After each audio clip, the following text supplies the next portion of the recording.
Hi everybody, it's the 18th of April. Working on the deck again today.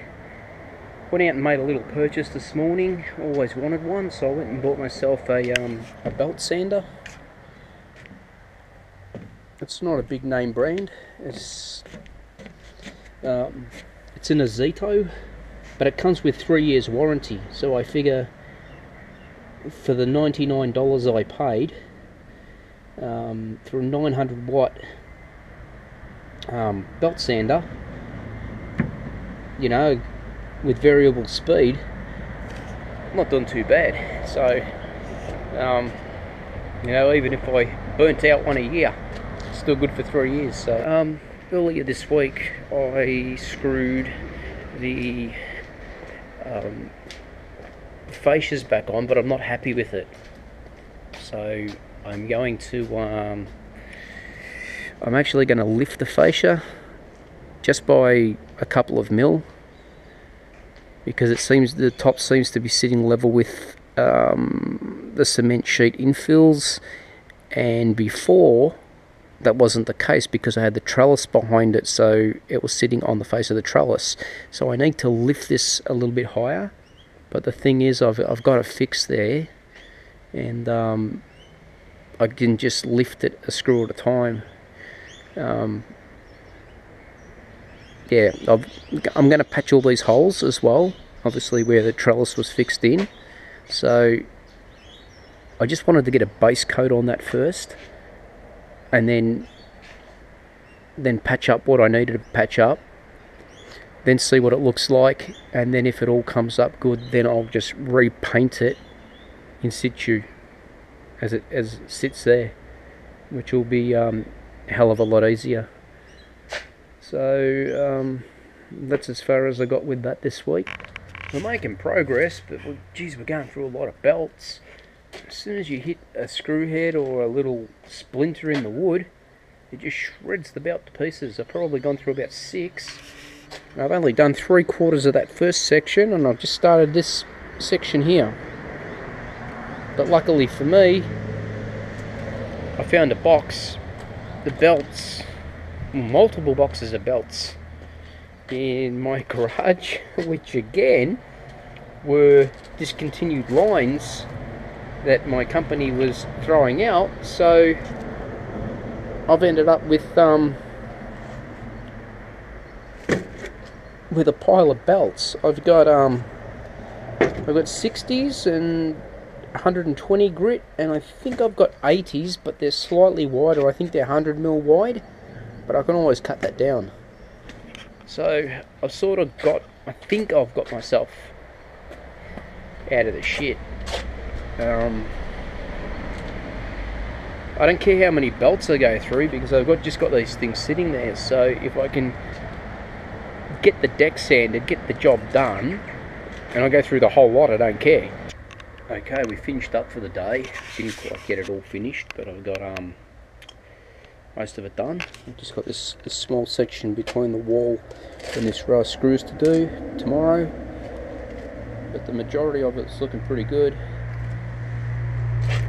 I need to go over it a final time.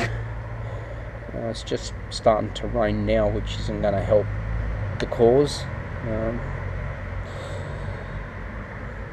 So, you know, but we're pretty much there. We've pretty much got the whole lot done.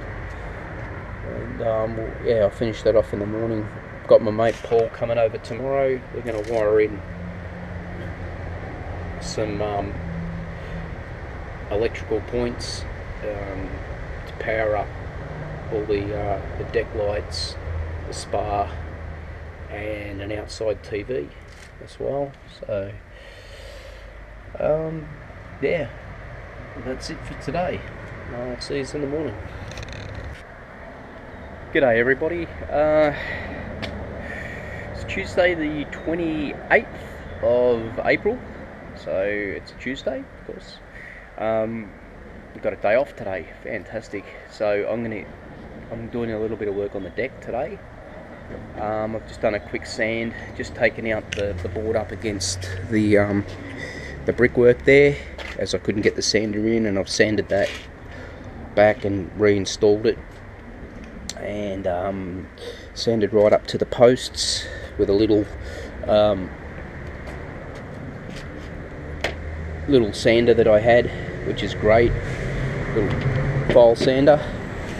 So that's done the job. So now what I'm doing is I'm actually going to fill all the screw holes, or where the screw heads go in, and I'm making up a bit of a mix with some of the sawdust and some glue. So I'm using just the Titebond, which I got from work, and the sawdust, and made a bit of a putty there. Just mixing it all in, still mixing it in, and I'm going to apply that and fill all the holes, and I'll show you what it looks like when we're done. I've started to put some of my homemade filler over the holes. Now it looks very dark, but I have actually chipped the piece off, and underneath it's quite light, so I'm hoping once I sand the top off it, it will lighten up. Haven't done everything. I didn't want to overcommit, because if it doesn't turn out the way I expect it to, I'm going to have to clean the whole deck off. So I've just gone with a few bad spots. I had a couple of bad spots here on the ends, which would have had to have been filled with something anyway, so I've done those. And then here, the reason I chose this is this will be under the spar, and this is where I actually joined the boards on the framework, and that'd be really nice if that blends in when it's sanded. You'll almost get a seamless finish, so it'll look as if the board is continuous even though you won't see it. So yeah, you might remember in an earlier video I was drilling this hole for one of the deck lights, and I got a little bit too close to the actual steel beam and ended up bending the spade bit and slamming myself into the wall, and I ended up nicking a little bit out of the timber here. So what I've done is I've used some of this this filler and just reshape that, so that should come up okay. As you can see, the tea's doing what tea would do if you put hot water in it, so it's turning it the colour we need it to be.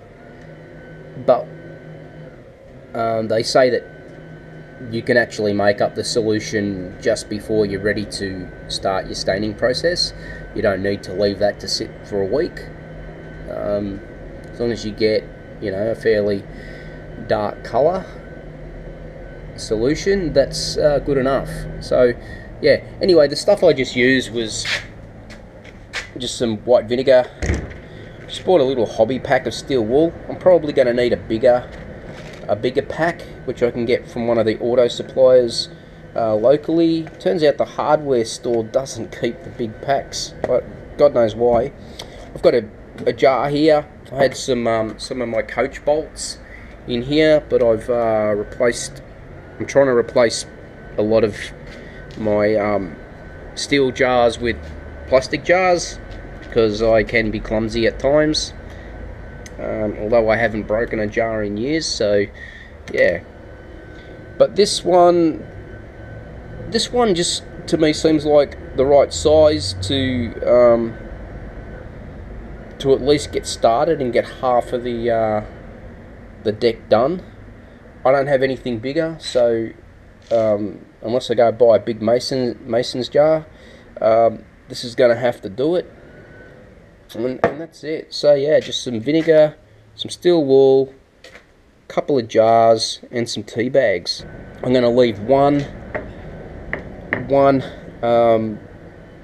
with one coat on it, so I know what one coat looked like, and then I'm just going to go a few coats on the larger one, and then just compare it, just see what it looks like. Okay guys, I'm going to try this staining technique now, and Now, the other day I made this little brew up. It's just 4 tea bags and some water. You're supposed to paint that on first, and that helps bring the tannin out of the wood. And then here I've got my my steel wool and vinegar solution. So get it open. There we go. So that's all ready to go. So I'm going to I've sanded these 2 pieces here. I've left a bit of the weathered look on the end of both of them, and sanded the bottom ends back to close to what they should be. So we're just going to give one a go with the tea. So we'll paint this with the tea.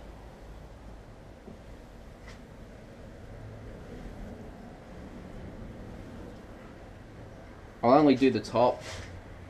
You don't need to do the sides. It's only an experiment. So we'll put the tea away. Now we've got to wait for this to dry.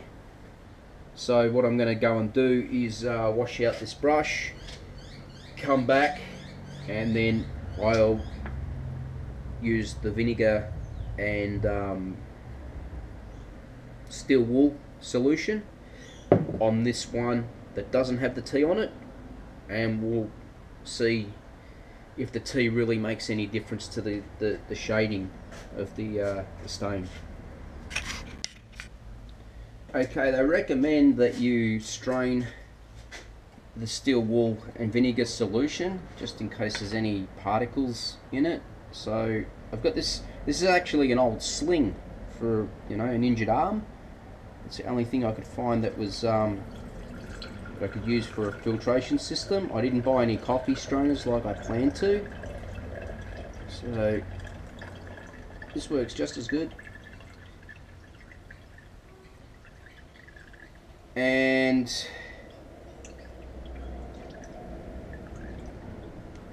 there is just a little bit of steel wool left in there. This jar was packed with it, so that's how much it's broken down over the last week.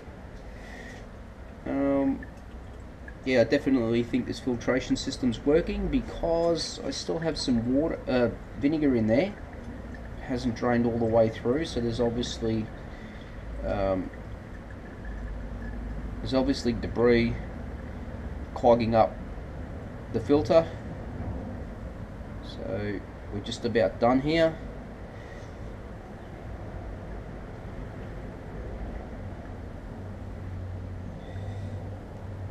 You can see there just bits and pieces, so pretty much done with that. So we've got so this is our vinegar solution all strained now.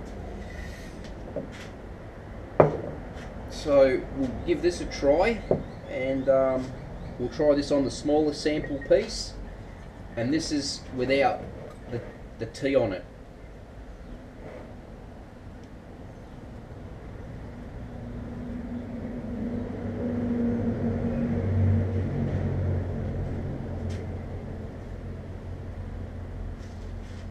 Okay, there's my lid. They say you should saturate it. You can see a dramatic difference already. This is very dark, but yet the one with the tea on it hasn't had the vinegar put on it. So we'll leave that for about, I don't know, 10 minutes, half an hour. I'm not exactly sure how long, but we'll wait till it dries out. You can start to see it drying out here on the very end of the long one. So it obviously doesn't take long to soak in. So we'll just leave it, and then we'll come back to it and we'll see how we go.